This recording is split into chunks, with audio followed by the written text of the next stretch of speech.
नमस्कार. तनुजाज रेसिपीजमध्ये तुम्हा सर्वांचं स्वागत आहे. तर आज आहे 15 ऑगस्ट आणि 15 ऑगस्टसाठी स्पेशल मी जिलेबीची रेसिपी ट्राय केली होती. तर याआधी पण मी ही रेसिपी बनवली होती. तर अगदी सिंपल रेसिपी आहे, अजिबात बिघडणार नाही. तुम्ही रेसिपी आहे तर ती शेवटपर्यंत नक्की बघा. प्रत्येक स्टेप आहे तर ती व्यवस्थित डिटेलमध्ये मी दिली आहे.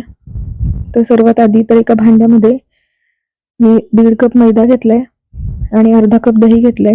जर तुम्ही ताक वापरणार असाल तर 1.5 कप मैद्यासाठी 1.5 कप ताक आणि अगदी थोडंसं वरती 2-3 चमचे लागतं. तर दही अर्धा कप आणि पाणी घेतलंय त्याच कपने मी 1 कप, म्हणजे असं 1.5 कप असं प्रमाण आहे. तर छान असं विस्कने आपण मिक्स करून घ्यायचंय, म्हणजे गाठी त्याच्या अजिबात होऊ द्यायच्या नाहीत आणि चांगलं असं मिक्स करून घ्यायचंय. एक 3 ते 4 मिनिट आपल्याला हे असंच सतत मिक्स करत राहायचंय, जेणेकरून त्याच्या गाठी मोडल्या जातील. आणि बघू शकता अगदी एकदम पाणी ऍड केलंय आणि त्याची कन्सिस्टन्सी तुम्ही बघू शकता, याच पद्धतीची असायला हवी आहे. आणि हे जे मिश्रण आहे ना, तर ते मी रात्री बनवून ठेवलं होतं. म्हणजे अगदी इन्स्टंट बनवायचे असेल ना तर तुम्ही त्याच्यामध्ये सोडा किंवा इनो टाकू शकता, पण मी ते काही वापरणार नव्हते म्हणून मग मी ते आदल्या दिवशी भिजवून ठेवलं होतं. जर असं तुम्ही भिजवलं तर दुसऱ्या दिवशी बिलकुल आपल्याला त्याच्यामध्ये सोडा वगैरे काही टाकावं लागत नाही. आणि त्यासाठी मी साधारणतः 1-2 कप इतकी साखर घेतली आहे आणि 1 कपभर पाणी टाकलंय त्याच्यामध्ये. तर कढई थोडीशी गरम झाली होती आणि पाणी पटकन टाकलं होतं, मग थोडासा रंग चेंज झालाय. टेस्टला बिलकुल काही फरक नाही पडलेला. आणि याच्यामध्ये फूड कलर टाकला मी, ऑरेंज. आणि हा जो पाक आहे तर तो आपल्याला चांगला शिजवून घ्यायचा आहे. आणि ही जी पायपिंग बॅग आहे, जी आपण केक बनवण्यासाठी क्रीम चं डिझाईन करण्यासाठी वापरतो, ती याच्याऐवजी तुम्ही तेलाची पिशवी आहे त्याला जरी कट करून घेतलं तरी पण चालेल. तर ही रेसिपी मी आधी पण शेअर केली आहे, तर त्याच्यामध्ये मी ती ट्रिक वापरली होती. किंवा कॉटनचा कपडा असेल ना जाड असा, आणि तर तो पण चालतो. तर बघू शकता तुम्ही पीठ छान असं भिजलंय आपलं. आणि आता याला एक छोटंसं होल मारून घेतलं. तर मी तेल चांगलं गरम करून घेतलंय आणि सुरुवातीला मी अगदी बारीक होल केलं होतं, त्यामुळे अगदी पातळ अशा जिलेबी आहेत तर त्या तयार झाल्या होत्या. आणि मग आणि त्याचा रंग जो आहे ना, तर तो पण मी पिठामध्ये काही फूड कलर टाकला नव्हता, त्याच्यामुळे थोडासा फेंट असा येलो कलर आला होता.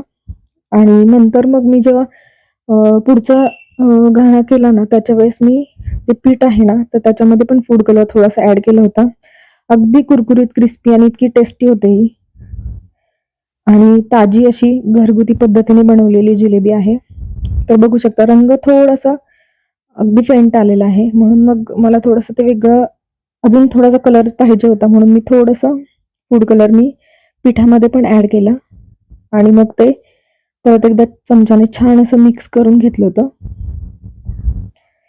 आणि त्याच पद्धतीने आपण त्या पायपिंग बॅगमध्ये परत एकदा भरून घेतलं आणि त्याचं जे होल आहे ना कट केलेलं, तर ते थोडंसं अजून मोठं केलं. त्याच्यामुळे मग ते दिसायला पण जिलेबी अगदी छान दिसतात, विकतच्या सारख्याच दिसतात. कारण मुलांचं काय होतं की त्यांना असं बाहेर जसं मिळतं तसं जर दिसलं ना, डेकोरेटिव्ह पण लागतं. जितकं टेस्टी लागतं तितकं त्यांना डेकोरेटिव्ह पण लागतं. मग बघू शकता तुम्ही थोडंसं त्याचं होल मोठं केलं ना की सेम अगदी बाहेर जसे विकत मिळतात ना तशाच जिलेबी तयार झाल्या. आणि बनवायला अगदी सोपी आणि तेलाचंही टेम्परेचर खूप जास्त नाही आणि खूप कमी पण नाहीये. थोडंसं तेल गरम झालं ना की आपण त्याच्यामध्ये जिलेबी सोडून घ्यायची. बघू शकता तुम्ही त्याचा शेपही छान आला त्याच्यामुळे, थोडंसं त्याचं होल मोठं केल्यामुळे. आणि रंग पण आता पिठाला आणि अगदी सुंदर असा कलर आहे. तर पाकामध्ये ऍड केल्यानंतर मी पलटवून दोन्ही बाजूने छान असे पाकामध्ये बुडवून घेणार आहे. अगदी सिंपल रेसिपी आहे आणि इतकी सुंदर झाली होती आणि दिसायला पण इतकं छान, अगदी स्वीट होम मध्ये जसे मिळते ना त्याच पद्धतीने ती दिसायला पण होती. बघू शकता तुम्ही दोन्ही बाजूने मी ते असे डीप करून घेते पाकामध्ये. तर याच पद्धतीने सगळ्या जिलेबी आहेत तर मी तयार करून घेतल्या होत्या. खूप सिंपल आहे आणि बिलकुल चुकत नाही. पाकही बनवायला खूप जास्त त्रासदायक नाहीये, त्याच्यामध्येही चुकण्याचा काही प्रश्न नाहीये. आणि खायला तर अतिशय गरम गरम आणि छान टेस्टी लागतात. आणि मुलांना असं घरगुती बनवून दिलं ना तर ते अगदी खुश होतात.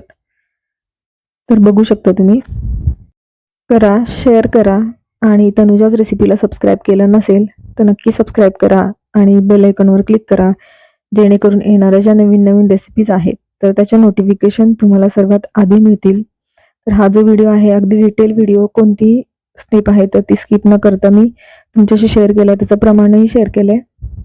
तर तुम्ही ही रेसिपी एकदा नक्की करून बघा. अगदी स्वीट होम सारखीच जिलेबीची टेस्ट पण येते आणि दिसायलाही तशीच आहे. तर बघू शकता तुम्ही, अतिशय टेस्टी अशी जिलेबी तयार आहे. तर रेसिपी एकदा नक्की ट्राय करा. धन्यवाद.